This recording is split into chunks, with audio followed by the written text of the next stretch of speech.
तो नारद जी ने कहा सबसे जल्दी तो भोलेनाथ खुश होते हैं। अच्छा अच्छा मैं अभी तो क्या किया इसने, अपने शरीर के अंग काट काट के शिव जी को समर्पण कर। शंकर जी बोले यार काहे मर रहा है, और शंकर जी के लिए जब मर रहा तो शंकर जी का आना धर्म हो जाता है। तो शंकर जी आ गए, वो जैसे ही शंकर जी आए तो बोला हमें वरदान दो। कौन सा वरदान? बोले हम जिसके सिर पे हाथ धरे वो भस्म हो जाए। शंकर जी बोले तथास्तु, तुम जिसके सिर पे हाथ धरो।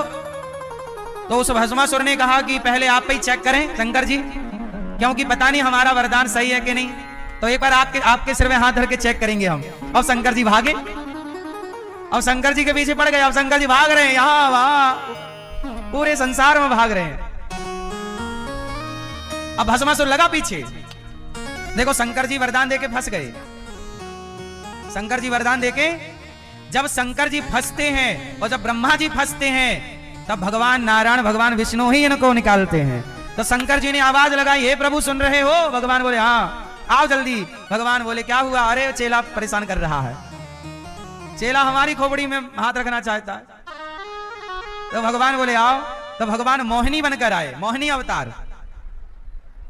तो मोहिनी बनकर आए तो भस्मासुर भागा जा रहा। भगवान मोहिनी बोले यहाँ आओ, बहुत सुंदर हो, कहाँ जा रहे हो? अरे बोले शंकर जी के ऊपर हाथ धरना है, इन्होंने वरदान दिया है कि जिसके ऊपर हाथ धरोगे भस्म हो जाओगे। तो मैं ट्राई कर रहा हूं, चेक कर रहा हूं कि वरदान सही है कि नहीं। तो भगवान मोहिनी बनकर आए। भगवान विष्णु बोले अच्छा अरे और किसी के सिर में हाथ धरने की क्या जरूरत है? भगवान ने तुम्हारे पास भी तो सिर है, ईश्वर ने तुम्हारे को भी तो सिर दिया है। तो भस्मासुर बोला मैं अपने ऊपर हाथ धरूंगा तो भस्म नहीं हो जाऊंगा। भगवान विष्णु बोले कि नहीं नहीं ऐसा कुछ नहीं है, तुम अपना हाथ थोड़ा ऊपर रखना, जैसे ही गरम गरम लगे हटा लेना, भाई धरना मत, पता चल जाएगा कि वरदान में दम है कि नहीं। भस्मासुर बोला ऐसा तो मैंने सोचा ही नहीं, ऊपर रखा हाथ। बोले गरम तो नहीं लग रहा है? हाँ फिर क्या? बोले फिर तुम्हारे को वरदान मिला ही नहीं। भगवान बोले ऐसा करो हमारे संग नाचो। हाँ बोले छोड़ो शंकर जी को जाने दो, आप नाचो। अब शंकर जी गए, सांस ले रहे हैं गहरी, हाँ थोड़ा रहा। भगवान विष्णु मोहिनी बनकर बोले चलो हमारे संग नाचो। भस्मासुर बोला बहुत सुंदर सुंदरी आप कहां से आई हो? आप स्वर्ग की अप्सरा हो क्या? बोले हम अप्सरा नहीं है, पर हम तुम्हें बहुत लाइक करती हैं, तुम बहुत सुंदर हो, यदि हमारी तरह नाच पाओगे तो हम तुमसे शादी कर लेंगे। देखो भगवान भी कैसे फंसाते हैं। अब क्या करें, अब इसे मारना तो है, तो जैसे मारे वैसे मारो। तो भगवान बोले हम तुमसे शादी कर लेंगे, पहले तो हमारी तरह नाचो। हम उसकी तलाश कर रहे हैं जो हमारी तरह नाचेगा। हाँ तो एक हाथ कमर में रखो, हाँ रखा, ऐसे ऐसे करो, हाँ। अब दूसरा हाथ सिर पे ऐसे रखो सिर पे, और जैसे ही हाथ उसने सिर पे रखा तो हो गया भस्म। तो कुल मिलाकर कहने का अर्थ ये है कि ये जो हमारे भगवान हैं सबको संकट से यही निकालते हैं, इसलिए कोई भी भगवान नहीं हो सकता। कोई भी भगवान, आप लोग किसी को भी भगवान बना देते हो, भगवान भगवान है। शंकर जी का भी दुख दूर करते हैं भगवान। काशी में जब कोई मरता है तो मुक्ति मिलती है, पर शंकर जी भी उसके कान में भगवान श्रीमन नारायण का राम मंत्र ही देते हैं, जा सुनाम बल शंकर काशी, देत सबहि सम गति अविनाशी। तो कुल मिलाकर जैसे हाथ एक है पर 5 उंगलियां हैं, ऐसे एक भगवान नारायण की शक्ति 5 तत्व 5 पंचदेव के रूप में दिखती है। तो सनातन में कल्प कल्प की कथाएं हैं, इसलिए एक परमात्मा का संसार है। सनातन में भी एक ही परमात्मा है, 2 भगवान है ना मैया। राम राम, राधे राधे, खुश रहो। तो भगवान कितने हैं सनातन में मेरी माँ? एक। तो भगवान के अवतार हैं 24। तो कभी नरसिंह अवतार लिया, किसके लिए लिया? नरसिंह अवतार किसके लिए हुआ? प्रहलाद के लिए। और मोहिनी अवतार क्यों लिया? भस्मासुर के लिए। और देवासुर संग्राम हुआ ना, वो देवताओं को अमृत बांटना था, राक्षसों ने ले लिया अमृत, बांटने के लिए मोहिनी बनकर आए। एक अवतार फिर लिया वामन, फिर एक अवतार लिया राम, एक अवतार कृष्ण, ऐसे 24 अवतार लिए। तो हमारे भगवान एक हैं पर भगवान के अवतार अनेक हैं। अच्छा हमारे भगवान के नाम कितने हैं? लोग कहते हैं कि हम राम राम कहें कि कृष्ण कृष्ण कहें। आप कहते हो श्रीमन नारायण कहो, पूज्य प्रेमानंद जी कहते हैं राधा राधा कहो, तो कोई कहता है सीताराम सीताराम कहो, तो कोई कहता है श्री राम जय जय राम कहो, तो कोई कहता है ओम नमः शिवाय जपो। अब जनता परेशान है कि भाई कहें क्या, किसकी बात माने? यही है ना सवाल मूल। तो सुनो, हमारे भगवान के नाम भी बहुत हैं और रूप भी बहुत हैं। अब भैया आपके कितने नाम हैं? एक। और मैं बताऊं, मैं सिद्ध कर दूं कि आपके 4 नाम हैं। तो देखो, ये मैया कह रही है इनके 1 नाम है, जबकि मैया झूठ कह रही है। इनके कितने नाम हैं मैं इनको बताता हूं। आपका 1 नाम है वो जिस नाम से आपके पिता आपको बुलाते हैं, 1 नाम हो गया। तो आप पिता के लिए क्या हो गई? बेटी। और पति के लिए हो गई पत्नी। तो आपका 1 नाम बेटी भी है, आपका 1 नाम पत्नी भी है। और आपका बेटा आपको माँ कहता है, तो आपका 1 नाम माँ है। अच्छा, आपका भाई है, वो आपको बहना कहता है, मेरी बहन, तो आपका 1 नाम बहन है।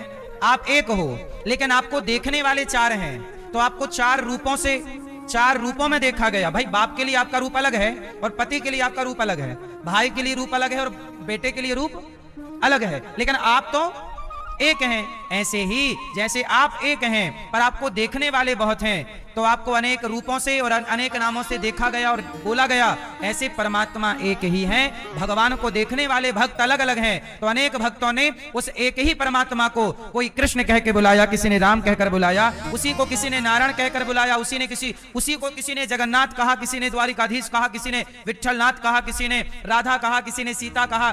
तो भगवान नारायण की शक्ति है ना, नारायण की शक्ति है लक्ष्मी। तो जब नारायण राम बने तो उनकी शक्ति बन गई सीता, जब नारायण कृष्ण बने तो शक्ति हो गई राधा। तो भाई कंफ्यूज हो गए लोग, क्या मैं क्या जपूं? 1 ही परमात्मा के नाम अलग हैं, उसी के नाम राम है, उन्हीं का नाम कृष्ण है, उन्हीं का नाम राधा है, उन्हीं का नाम लक्ष्मी है, उन्हीं का नाम रुक्मणी है। इतनी सी बात ना जानने से सनातन में बड़ी कंफ्यूजन है। क्यों मैया, आपके कितने नाम हैं? 1।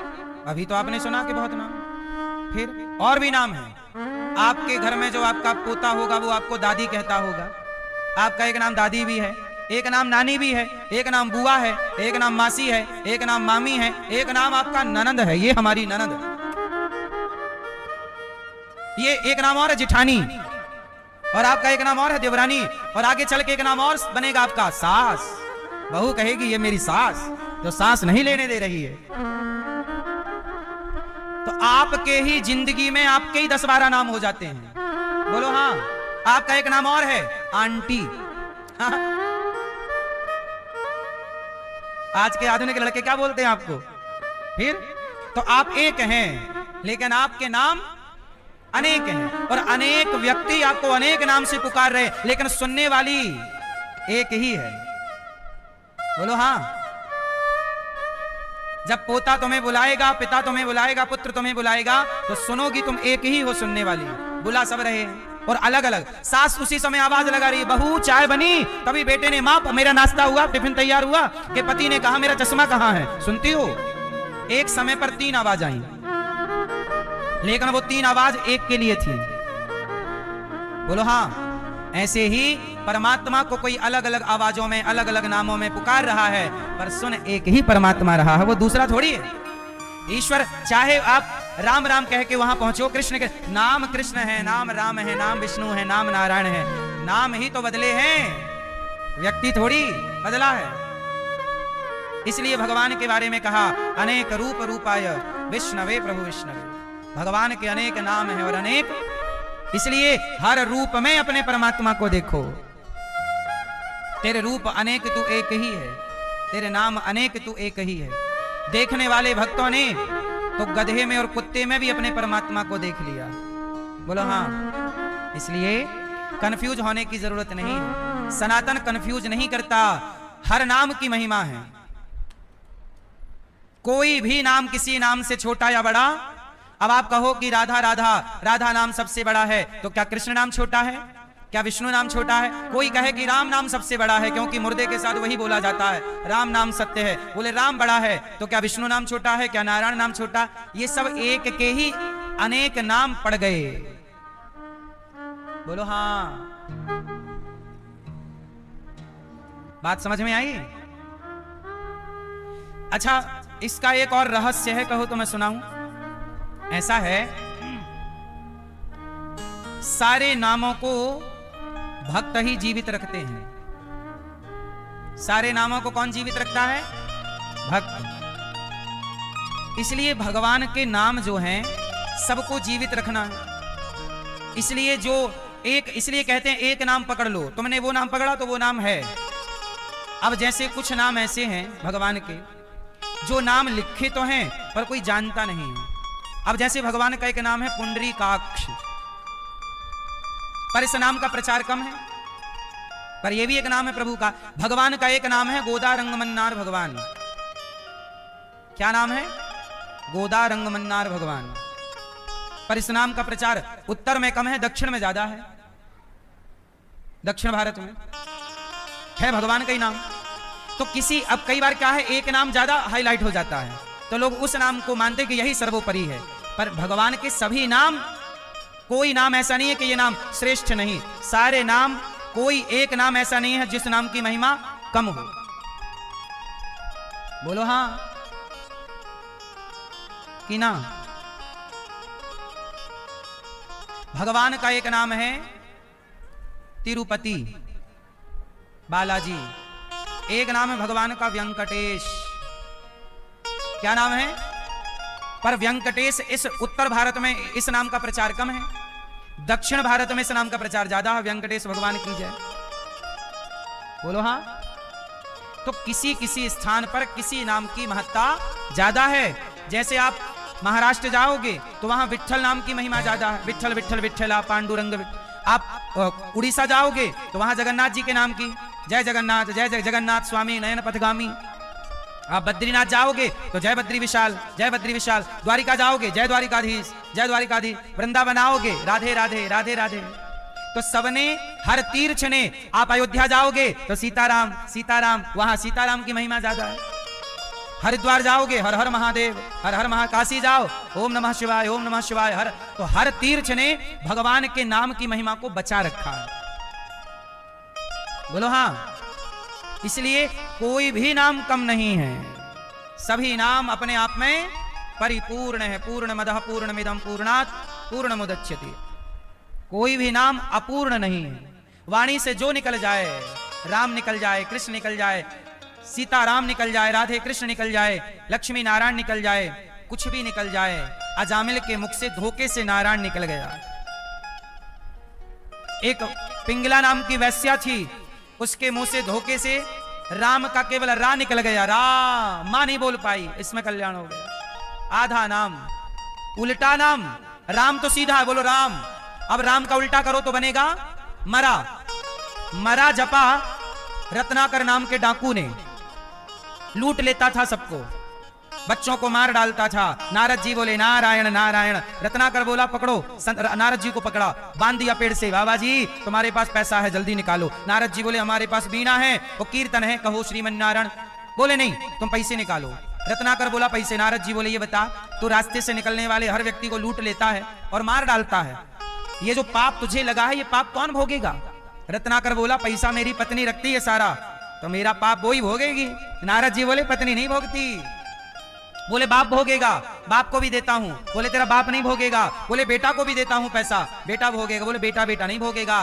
तेरे कर्मों, तेरे पैसे के बंटवारे बहुतों में हो सकते हैं, तेरे पैसे तेरी दौलत का बंटवारा बहुतों में हो सकता है, तेरे पाप का बंटवारा बहुतों में ना होगा। तेरे पाप का तो तू अकेला हिस्सेदार है, तेरे पाप का कोई बांटनहार नहीं है, कोई बांटने वाला। रत्नाकर बोला नहीं आप गलत कह रहे हो। नारद जी बोले जा पूछ के आ। तो रत्नाकर नारद जी को कस के पेड़ से बांध दिया और गया पूछने। पत्नी से कहा सुंदरी क्या है? पत्नी बोली कुछ लाए हो माल वाल मिला? बोला ये बताओ कि जो मैं पाप करता हूं, सोना तो तुम रख लेती हो, पर जो मैं पाप कमाता हूं, मारने का, मर्डर करने का, लूटने का, ये पाप तुम मेरा भोगोगी? पत्नी बोली स्वामी मैं कैसे आपका पाप भोग सकती हूँ? भाई पाप आपने किया है, भोगेंगे आप, मैं क्यों भोगूंगी? मैं नहीं भोगती आपका पाप, तुम भोगो, तुम जानो। मैं तुम्हारी पत्नी हूं, तुम्हारा काम है पालन पोषण करना। अब तुम पाप करके लाओ, पुण्य करके लाओ, मुझे क्या, मुझे तो बना के खिलाना है। तुम ही तो बना बना के खवाती हूं, पाप तुमने किया, भोगो तुम। रत्नाकर बोला ये तो बात सही है। बाप के पास गया, पिताजी मैं आपको भी तो देता हूं कुछ सोना चांदी, आप मेरे पाप का हिस्सा बांटोगे? बाप बोला पागल, पाप थोड़ी बटता है, पैसा बटता है पैसा, रुपया बटता है रुपया, सोना बटता है, जमीन जायदाद बटती है, पाप नहीं बटता। जो तूने किया है वो तू भोगेगा, जो मैंने किया वो। कोई न तेरे पाप का जग में बांटनहार, पछताएगा मौत जब आएगी तेरे द्वार। तेरे पाप का बांटने वाला। अब बेटे से कहा, बेटा बोला पिताजी ये पाप क्या होता मैं तो जानता ही नहीं, वो छोटा है। अब समझ गया रत्नाकर, दौड़ा दौड़ा नारद जी के पास गया, प्रभु मैं क्या करूं, मैं क्या करूं? नारद जी बोले तू राम राम जप। देखिए वहां पर राम नाम की महिमा है, वहां विष्णु नाम की महिमा, कृष्ण भक्त कृष्ण नाम की। और जो भक्त हैं वो ये जानते हैं कि ये सारे नाम एक हैं, और जो भक्त नहीं है वो भेद करता है। तो भगवान की पावन कथा है। अब क्या हुआ कि भगवान के 24 अवतारों का वर्णन नारद जी महाराज ने कहा कि देखो मैंने 17 पुराण व्यास जी आपने लिखे, पर भागवत जी की रचना किए बिना शांति नहीं। आप भागवत जी की रचना करिए तब शांति मिलेगी। अब नारद जी ने वेद व्यास जी से अपनी कथा सुनाई, मैं दासी पुत्र था, भगवत कृपा से ब्रह्मा पुत्र बना। इसके बाद व्यास जी ने महाभारत से शुरुआत की, भागवत जी की। महाभारत, आप लोग बैठ जाइए भैया, सब बैठ के सुन लो मेरी मां। महाभारत, महाभारत का युद्ध हुआ, बोलो हाँ।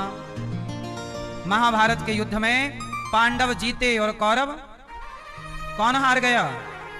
क्यों हार गए कौरव?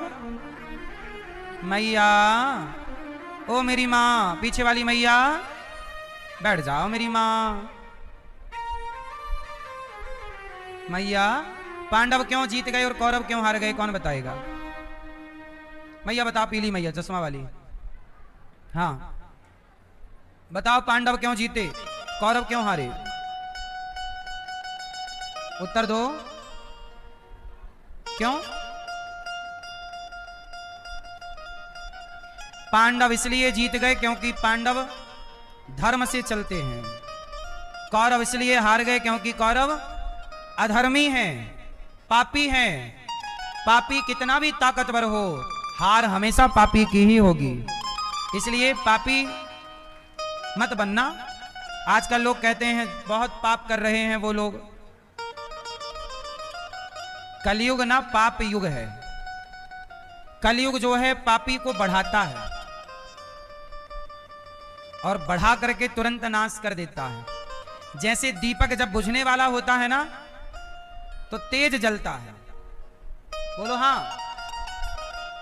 तो तेज जल रहा है, इसका मतलब ये नहीं कि वो अखंड है, वो बुझ रहा है, इसलिए बुझने के पहले फड़फड़ा रहा है। ऐसे ही जो पापी है वो तेजी से आगे, क्योंकि पाप करने वाले को कलयुग उसे बोनस देता है, कलयुग उसकी हेल्प करता है। ये कौन सा युग है? जो पाप करेगा कलयुग उसकी खूब मदद करता है, और जो पुण्य करता है कलयुग उसकी मदद नहीं करता। पापी की मदद कलयुग करता है और भक्त पुण्यात्मा की मदद भगवान करते हैं। इसलिए पापी कलयुग में ज्यादा आपको ऊपर उठता हुआ दिखता है, लेकिन याद रखिएगा उसका ऊपर उठना बुझते हुए दीपक की तरह है कि बुझने के पहले तेज जला, ऐसे आदमी ऊपर जाता है फिर धड़ाम से नीचे आ जाता है। शेयर मार्केट कैसा, ऊपर गया धड़ाम से गिर गया। ये सब कलयुग है। इसलिए कलयुग में कलयुग के हिसाब से चलना है तो पाप करो, और पाप करोगे तो फिर भोगना भी है उसका, क्योंकि युग कोई भी हो पाप तो भोगना ही पड़ेगा। सतयुग में, द्वापर में, दशरथ जी ने तो त्रेता में पाप किया था। श्रवण कुमार को किस युग में मारा? वो कौन सा युग था? हाँ, और द्रौपदी के कपड़े किस युग में खींचे गए? द्वापर। युग कोई भी हो कर्मों का फल तो भोगना ही है। रावण त्रेता का, दशरथ जी ने श्रवण कुमार को त्रेता में मारा, भोगना पड़ा। द्वापर में द्रौपदी के कपड़े उतारे, कौरवों को भोगना पड़ा। कलयुग में आप, इसलिए कहता हूं बुरे कर्म करोगे। अच्छा, कलयुग में आपने देखा होगा, कलयुग में सबसे ज्यादा क्या चलता है? सट्टा, जुआ। कलयुग में सबसे ज्यादा क्या है? क्यों है सट्टा जुआ? क्योंकि कलयुग का स्वरूप ही सट्टा जुआ है। कलयुग रहता ही सट्टा जुआ में है। तो जहां कलयुग है उसे तो बढ़ाएगा ना वो।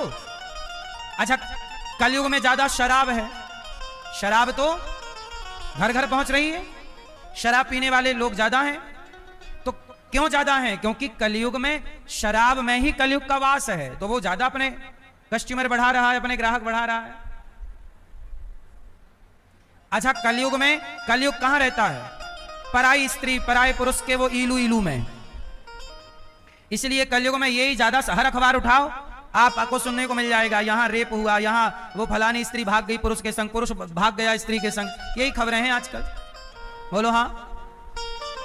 क्योंकि पर नारी पर पुरुष के ये चक्कर वक्कर में भी कलयुग का वास है। और कलयुग में ज्यादा है मांसाहार, मांस में भी कलयुग है। तो कलयुग में, अच्छा बेईमानी में भी कलयुग है। तो कलयुग में 5 चीजें ज्यादा दिखती हैं। पहला, कलयुग में आपको जुआ सट्टा ज्यादा दिखेगा। ये कलयुग का नेचुरल, इसलिए आजकल क्रिकेट भी जुआ हो गया है। इसलिए हर लड़का मेरे से आकर, अधिकांश लड़के बताते हैं गुरुजी हम 50 लाख हार गए जुआ में। तो भाई कलयुग खोपड़ी पे चढ़ेगा तो नुकसान नाश करेगा, यही तो तुम्हारा नाश है। अब तुम्हारे 50 लाख रुपया हार गए, 50 लाख मायने रखता है, तो 50 लाख हार गए, तुम्हारा तो यूं ही नाश हो गया कि नहीं? अब तुम सारी जिंदगी कमाओ तो 50 लाख ना कमा पाओगे। बोलो हाँ। तो नाश, यही तो नाश है। अपने बाप का खेत बेच दिया, 50 लाख का जुआ खेल गया, नाश हो गया, खेत भी गया, पैसे भी गए और सड़क पे आ गए। बोलो यही ना नाश है? तो जुआ नाश कराएगा। इसलिए कलयुग में जुआ खेलने वाले ज्यादा हैं, क्योंकि कलयुग है ना, जुआ को प्रमोट करता है। इसलिए जुआ ना खेलना, सर्वनाश होता है। कौरवों ने जुआ खेला, सर्वनाश हो गया। कलयुग का वास कहां है? जुआ में, शराब में। शराब पियोगे नाश होगा, लिख लो, हमारे द्वारा हम लिखवा रहे हैं, आपको लिख लेना। जुआ खेल, जुआड़ी हो तो नाश करोगे अपना, शराबी हो तो अपना नाश। नाश क्या है? अरे तुम शराब पी के आए, तुम्हारी पत्नी से तुम कलह कर रहे हो, पत्नी से लड़ रहे हो, मां से लड़ रहे हो, बच्चों को संस्कार नहीं दे रहे हो, घर में क्लेश है, यही तो नाश। इससे बड़ा और क्या नाश करोगे? घर की शांति तुमने भंग कर दी, यही ना नाश है। तो जुआ खेलोगे तो नाश, आर्थिक नाश, और शराब पियोगे तो शांति का नाश हो जाएगा, घर की सारी शांति नष्ट हो जाएगी, केवल कलह रह जाएगा। कलह क्या रह जाएगा? झगड़ा। तो जुआ झगड़ा का है, शराब झगड़ा कराती है। कलयुग का वास है ना। कलयुग कैसे आएगा? इसी माध्यम से आएगा। तो जुआ, शराब और द्यूतम पानम स्त्रियां, पराई औरत, या तो जुआ आएगा पराई औरत के चक्कर से। जिसको भी अपना नाश करना है, पराई औरत से इलू इलू चालू कर लो, तुम्हारा जल्दी से नाश हो जाएगा। जिस स्त्री को अपना नाश करना है, पराये मर्द से इलू इलू चालू कर लो, नाश हो जाएगा। ये नाश होने की दवाई है, ज्यादा देर नहीं लगेगी, साल भर के अंदर तुम्हारा हिसाब क्लियर हो जाएगा। बोलो हाँ। क्यों ये बात सही बोल रहे हैं हम कि गलत बोल रहे हैं? पराई औरत के चक्कर में, पराये पुरुष के चक्कर में पड़ जाओ, साल भर में तुम्हारा सत्यानाश हो जाएगा। सही है कि नहीं? फिर कलयुग ऐसे ही थोड़ी है, पावर रखता है, वो भी नचाएगा फिर अपने तरीके से आपको। तो जुआ, शराब, पराई औरत और मांसाहार, मांस खाओ, बुद्धि भ्रष्ट हो जाएगी, फिर आदमी गलत काम करेगा, सही में मन नहीं लगेगा उसका। और 5वां है बेईमानी। जो भ्रष्टाचारी हैं, बेईमानी कर रहे हैं, चोरी डकैती लूट घसोट, यहां भी कलयुग का वास। कलयुग यही कराता है, बेईमानी भ्रष्टाचार ज्यादा है। इसलिए कलयुग, कलयुग चारों ओर है। कलयुग पूरी धरती में कौन सा युग चल रहा है? एक सज्जन बोले अमेरिका के कि महाराज जी अमेरिका में कलयुग नहीं है।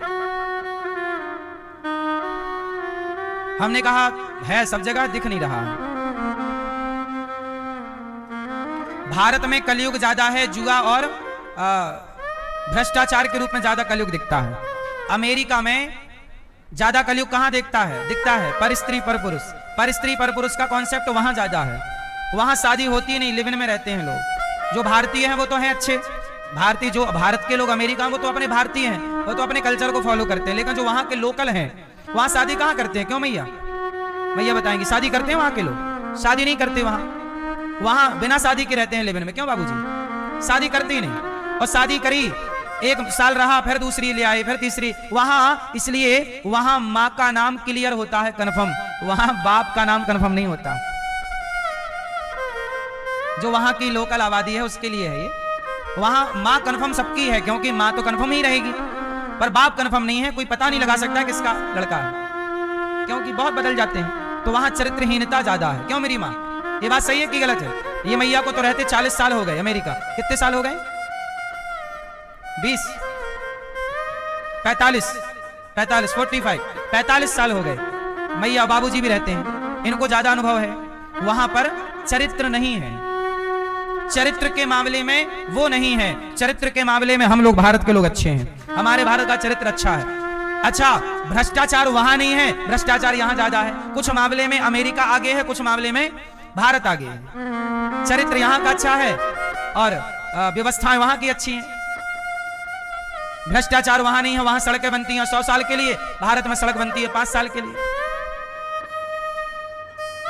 तो वहां भ्रष्टाचार वाला युग कलयुग नहीं है। लेकिन कलयुग के 5 स्थान है ना, 5 में कोई ना कोई तो घुसा है।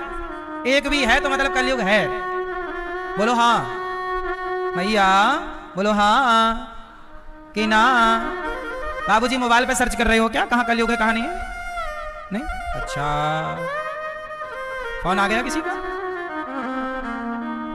सुनो, कलयुग के कितने कमरे हैं? 5। अच्छा ये बताओ, यहां कौन सा युग चल रहा है? जोर से, जोर से। यहां काय का कलयुग गौरी गोपाल में, यहां वृंदावन में, यहां भगवान आप आए हो, यहां काय का। अभी जब तक कथा चल रही है, जब तक एसी चलेगी तब तक गर्मी का प्रभाव नहीं होगा, और एसी बंद हुई कि गर्मी का प्रभाव चालू। एसी जब तक है गर्मी का प्रभाव नहीं रहता। ऐसे जब तक भगवान की कथा कीर्तन, जहां कथा कीर्तन है वहां कलयुग का प्रभाव नहीं होगा। जहां कथा कीर्तन नहीं वहां कलयुग ज्यादा। इसलिए कहता हूं कथा कीर्तन से जुड़े रहो तो आपके घर पर भी कलयुग का प्रभाव नहीं होगा, वरना कलयुग आपके घर में भी घुस जाएगा। यदि तुम्हारा मन कथा कीर्तन में नहीं लगा तो तुम्हारा मन फिर गलत जगह पे लगेगा, इलू इलू में लग जाएगा। तुम्हारा मन गलत जगह में ना लगे, इसलिए सही जगह में मन को लगाए रखो। इसलिए संत लोग कहते हैं कथा सुनो, अच्छे काम करो, क्योंकि अच्छे में नहीं लगा। देखो मन 2 जगह लगता है, या अच्छी जगह या तीसरी कोई जगह ही नहीं है। अच्छा या बुरा, बोलो अच्छा या बुरा। तीसरा क्या होता है? या तो मन लगेगा अच्छी जगह कथा कीर्तन सत्संग में, या तो मन लगेगा। अब देखो ना आजकल के लड़के लड़कियां मन कहां लगा रहे हैं। आप लोग शाम को कथा सुनने आ गए, अब कुछ लड़के लड़कियां क्लबों में जा रहे हैं, पूरी रात वहां मुन्नी बदनाम हुई चल रहा है, शीला की जवानी चल रही है, उसमें वो नाच रहे हैं दारू पी पी के, और फिर पूरी रात नाचे दारू पी पी के, और सवेरे बाप आता है अपनी बेटी को उठा के ले जाता है, उठती नहीं है वो, बेटा उठता नहीं है, उठा उठा के ले जाते हैं माँ बाप, क्लबों में रात भर नाचते हैं। बोलो हाँ कि ना, ये बात सही है कि गलत है? सांची के लवरी सही है? फिर या सत्संग से जुड़ो, वरना मुन्नी और शीला की जवानी अपनी ओर बुला रही है, फिर उस तरफ जाओगे, और उस तरफ गए तो फिर नाश होगा। भाई रास्ते तो 2 हैं, या कथा सुनो कीर्तन करो, संतों का संग करो, मन लगा के काम करो, अपने काम से काम रखो, ध्यान रखो परिवार का। या तो आप जरा सत्संग से हटे तो गंजेड़ी बोलेगा यहाँ आओ, बैठो यहाँ, गंजेड़ी बुलाएगा और एक चिलम पकड़ा देगा, पी जरा एक। पग पग में दारू खोर हैं, पग पग में गंजेड़ी हैं, पग पग में नशेड़ी लोग बैठे हैं, आपको बुला रहे हैं आओ, हम बुला रहे हैं आओ भैया कथा सुन लो, और वो बुला रहे हैं आओ भैया गांजा पी लो। यदि हमारे पास आए तो प्रभु से जुड़ जाओगे, और उनके पास गए तो नशेड़ी होके लोग पर लोग दोनों बिगाड़ लोगे। भाई रास्ते 2 ही हैं, अच्छा या तो आपका बेटा अच्छा होगा या तो आपका बेटा बुरा होगा, तीसरा ऑप्शन हो तो बताओ। इसलिए सत्संग सबसे उत्तम। रोज कथाएं सुनो, घर में कीर्तन करो, भगवान से जुड़े रहो। आजकल लोग पूजा पाठ करते देखते हैं आपको, तो आपको देख के क्या बोलते हैं? बड़े मीरा बन रही हो, बड़े पुजारी बन रहे हो, बड़े भक्त बन रहे हो। आजकल सही रास्ता अपनाओ तो लोग कहते हैं बड़े ये बन रहे हो, और दारू पीने लग जाओ तो कोई नहीं कहता बड़े शराबी बन रहे हो, क्योंकि दुनिया चाहती है कि आप बिगड़ जाएं, दुनिया नहीं चाहती कि आप सही रास्ते पर चलें। कलयुग है ना, कलयुग में सही रास्ते पर चलने वाले को ताने मिलते हैं, और बुरे रास्ते पर चलने वाले को शाबाशी मिलती है। वाह बहुत बढ़िया काम। बोलो हाँ। विदेशों में मैं गया अमेरिका, वहां एक मैया भी सिगरेट पी रही थी, मैया क्या जवान छोरी, और उसके साथ एक उसकी लड़की भी थी। तो माँ सिगरेट पिया, एक सुट्टा माँ मारे, फिर बेटी को पकड़ा, तू भी पी। क्यों मैया? ऐसा होता है ना अमेरिका, अमेरिका में महिलाएं सिगरेट खूब पीती हैं, तो इस मामले में वहां कलयुग ज्यादा, हमारे भारत की महिलाएं इतनी नहीं पीती। क्यों भैया? आप कितना पीती हो? एक भी नहीं। मैया आप सिगरेट पीती हो? आप नहीं पीती हो? बिल्कुल नहीं, कभी नहीं पी। मैया आप पीती हो सिगरेट? मैया आप पीती हो? पीछे वाली मैया कह रही है आपको आप पीती नहीं, तो किसके बोलिए? बोले तो हाँ पीती है, ये पीती है।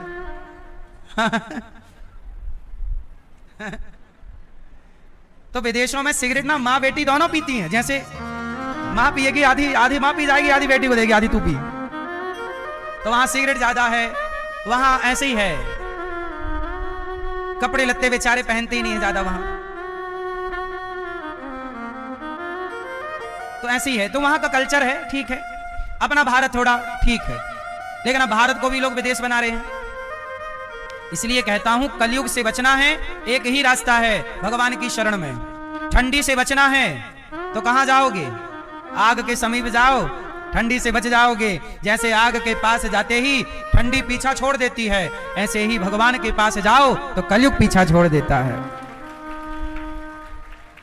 इसलिए कलयुग केवल नाम आधारा, सुमरि सुमरि नर उतर ही पारा। सतयुग त्रेता द्वापर में जो गति कृते अध्यायते विष्णुम द्वापरे, कृते अध्यायते विष्णुम त्रेतायाम यजतो मखई द्वापरे परिचर्यायाम कलऊ केशव कीर्तनाथ। सतयुग त्रेता द्वापर में जो गति जप तप करने से मिलती थी, कलयुग में वही गति केवल कीर्तन मात्र से मिल जाती है। नाम जप करो, श्रीमन्नारायण श्रीमन्नारायण श्रीमन्नारायण श्रीमन्नारायण। नाम जपने मात्र से प्राणी भव से पार हो जाता है। कलयुग में बुराई तो है पर अच्छाई भी है। नाम जप करो, इसलिए काम करते रहो और अंदर चलता रहे श्रीमन्नारायण। बच्चों को भी यही सिखाओ, झाड़ू लगाओ, पोंछा लगाओ, बर्तन धुलो, गाड़ी चलाओ, फैक्ट्री चलाओ, दुकान चलाओ, खेत में जाओ, कुछ भी करो पर चलता रहे, भीतर चल रहा श्रीमन्नारायण श्रीमन्नारायण श्रीमन्नारायण। भीतर चल रहा श्री कृष्ण श्री कृष्ण श्री श्रीमन्नारायण चल रहा, भीतर भगवान श्रीमन्नारायण का ध्यान चल रहा। अपना नाम जब चलता रहे, काम करते रहो प्रेम से, काम भी हो जाएगा, नाम जब भी चलता रहेगा। तो यही है सिद्धांत। कलयुग से बचना है, बारिश से बचना है तो छाता लगा लो। ऐसे ही कलयुग से बचना है तो भक्ति का छाता लगा लो, नाम जप का छाता लगाओ। अपन अपन बचते रहो, सबको तो बचा ना पाएंगे क्योंकि युग है। बारिश को तो हम रोक नहीं सकते, पर छाता लगा के अपना बचाव कर सकते हैं। कलयुग के प्रभाव को हम बदल नहीं सकते, परंतु एक तरफ हम सिखा रहे हैं दारू ना पियो, और कलयुग खुद, अच्छा तुम कह रहे हो दारू ना पियो, कलयुग घुस के बुद्धि में और पिवा रहा है। तो मेरी बात ज्यादा सुनेगा कि कलयुग की ज्यादा सुनेगा? जो मेरी बात सुन गए, समझ गए, जिन पर कृपा हो गई, उन्होंने शराब छोड़ दी, मांस छोड़ दी, सही रास्ता अपना लिया। और जिन पर कलयुग हावी है वो मेरी बात नहीं समझ पाए और वो अभी भी गलत रास्ते पर, संतों की बात नहीं समझ पाए, अभी भी गलत रास्ते पर। ऐसे कलयुग बहुत प्रभावी युग है, कलयुग बहुत अच्छा भी है और बहुत कलयुग है। गौ हत्या क्यों हो रही है? कलयुग चल रहा है, कलयुग है। पाप बढ़ेगा, अभी तो पाप फिर भी कम है, अभी देखते चलो आगे आगे होता क्या है। पाप दिनों दिन बढ़ रहा है धरती में।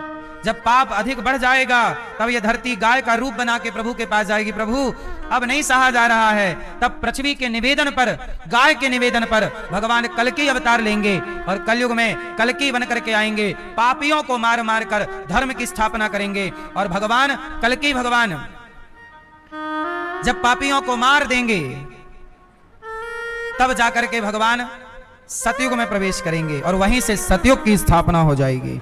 और उससे जैसे ही सतयुग की स्थापना होगी, भगवान कल्कि भगवान का विवाह होगा। आपको पता है किससे विवाह होगा कल्कि भगवान का? वैष्णव देवी जी से। वैष्णवी मैया कुंवारी है ना, उनका विवाह कल्कि भगवान से होगा। तो जैसे ही उनका पाप हटेगा, कल्कि भगवान उनसे विवाह करेंगे, वहीं से सतयुग की स्थापना। कौन सा युग स्टार्ट हो जाएगा? फिर कलयुग खत्म। कलयुग के 4,32,000 वर्ष पूरे, कलयुग खत्म, सतयुग। फिर सतयुग के बाद फिर त्रेता, फिर द्वापर, फिर कलयुग आएगा। ऐसे चलता रहता। इसलिए ये कलयुग है, यहां पाप ज्यादा है, इसलिए आप लोग प्रभु का चिंतन करते रहिए, नाम जप करिए। और आप लोग कई बार कहते हैं ना, जो पाप ज्यादा करता है वो सुखी, वो कलयुग के कारण है, युग धर्म है। कलयुग में क्या होगा? हाँ हाँ, मंदिर सूना सूना रहेगा, भरी रहेंगी मधुशाला, पिता के संग भरी सभा में नाचेगी घर की बाला। ऐसा कन्या दान पिता ही कन्या का धन खाएगा, रामचंद्र कह गए सिया से, ऐसा कलयुग आएगा। रामचंद्र कह गए सिया से, ऐसा कलयुग आएगा। रामचंद्र कह गए सिया से, ऐसा कलयुग आएगा। रामचंद्र कह गए सिया से, ऐसा कलयुग आएगा। कलयुग कैसा है? ऐसा कलयुग आएगा, हंस चुगेगा दाना धुन का, कौवा मोती खाएगा। हंस चुगेगा दाना धुन का, कौवा मोती खाएगा। रामचंद्र कह गए सिया से, ऐसा कलयुग आएगा। हंस चुगेगा दाना धुन का, कौवा मोती खाएगा। हंस चुगेगा दाना धुन का, कौवा मोती खाएगा। जय हो।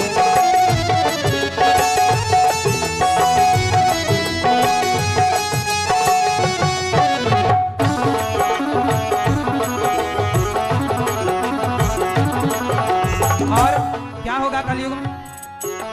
राजा और प्रजा दोनों में निस दिन होगी खींचातानी, कदम कदम पर करेंगे दोनों अपनी अपनी मनमानी। कदम कदम पर करेंगे दोनों अपनी अपनी मनमानी। और जिसके हाथ में लाठी होगी, जिसके हाथ में लाठी होगी, भैंस वही ले जाएगा। हंस चुगेगा दाना धुन का, कौवा मोती खाएगा। हंस चुगेगा दाना धुन का, कौवा मोती खाएगा। कलयुग में क्या क्या होगा? राजा और प्रजा दोनों में निस्दिन होगी खींचा। आज भी देखो राजा प्रजा, प्रजा कह रही है गौ हत्या बंद करो, राजा कह रहा है नहीं करूंगा। कदम कदम पर करेंगे दोनों अपनी अपनी, और जिसके हाथ में लाठी होगी भैंस वही ले जाएगा। जो बलशाली होगा जीत उसी की होगी। प्रजा कमजोर है, नेता बलवान है, इसलिए प्रजा की गैया को नेता लोग मरवाते रहते हैं, गैया गौ हत्या, क्योंकि उनके हाथ में लाठी है। सुनो सिया कलयुग में काला मन और काले मन होंगे। सुनो सिया कलयुग में काला धन और काले मन होंगे। चोर उचक्के नगर सेठ और प्रभु भक्त निर्धन होंगे। चोर उचक्के नगर सेठ और प्रभु भक्त निर्धन होंगे। जो होगा लोभी और भोगी वो जोगी कहलाएगा। हंस चुगेगा दाना धुन का, कौवा मोती खाएगा। हंस चुगेगा दाना धुन का, कौवा मोती खाएगा। और सुनो, मंदिर सूना सूना रहेगा। मंदिर में अब आरती होती है ना, घंटा बजाने वाला कोई नहीं रहता, इलेक्ट्रिक घंटा लग गए हैं सब जगह। जबकि जनसंख्या बढ़ रही है, पर मंदिर में घंटी बजाने वाला आपके पड़ोस वाले मंदिर में। मंदिर सूना सूना रहेगा, भरी रहेगी मधुशाला। भीड़ भाड़, आजकल भीड़ ज्यादा कहाँ है? दारू की दुकान में। शाम को देख लेना, मंदिर में घंटा बजाने वाला नहीं होगा, और दारू की दुकान में खचाखच भीड़ होगी। भाई साहब एक बोतल और दो। मंदिर सूना सूना रहेगा, भरी रहेंगी मधुशाला। पिता के संग भरी सभा में नाचेगी घर की बाला। पिता के संग भरी सभा में नाचेगी घर की बाला। ऐसा कन्यादान पिता ही कन्या का धन खाएगा। रामचंद्र कह गए सिया से ऐसा कलयुग आएगा। रामचंद्र कह गए सिया से ऐसा कलयुग आएगा। रामचंद्र कह गए सिया से ऐसा कलयुग आएगा। रामचंद्र कह गए सिया से ऐसा कलयुग आएगा। मंदिर सूना सूना रहेगा, भरी रहेंगी मधुशाला। पिता के संग भरी सभा में नाचेगी घर की बाला। बाला मतलब घर की बेटी। बाप के सामने मुन्नी बदनाम हुई मैं डांस कर रही है। खुद की बेटी बाप के आगे, समाज के आगे गंदे गंदे गानों पे डांस कर रही है। इससे बेटी पर प्रभाव क्या पड़ेगा? तुम्हारी बेटी को लक्ष्मी बनाओ, नचनिया नहीं, है ना? नाचना ही है तो नृत्य बुरा नहीं है, पर मीरा के भाव से नाचना अच्छा है। पग घुंघरू बांध मीरा नाची रे, पग घुंघरू बांध मीरा। हाँ, अब देखो वो मुन्नी बदनाम शीला की जवानी वाले गाने में नाच रही है और इशारे वैसी वैसी कर रही है। क्या तुम्हारी बेटी सही रास्ते पर चल रही है कि गलत चली जाएगी? इसलिए ऐसे ना नचाओ मेरी मां। किसे कहां नचाना है? अरे नाचने गाने का काम, नाचने गाने वाले लोग अलग होते हैं। बोलो हाँ, भक्ति भाव में झूम लेना अच्छी बात है, पर ऐसे अश्लील गानों में नाचना ये तो सभ्य समाज के लिए सही नहीं है। हाँ, यदि आप असभ्य हैं तो अलग विषय है, सही है। इसलिए अपने खान पान, रहन सहन, उठना बैठना, इसको पवित्र रखिएगा। ये हम नहीं कह रहे हैं, लिखा है। ऐसा कन्यादान पिता ही कन्या का धन खाए। पिता के संग भरी सभा में नाचेगी घर की बाला।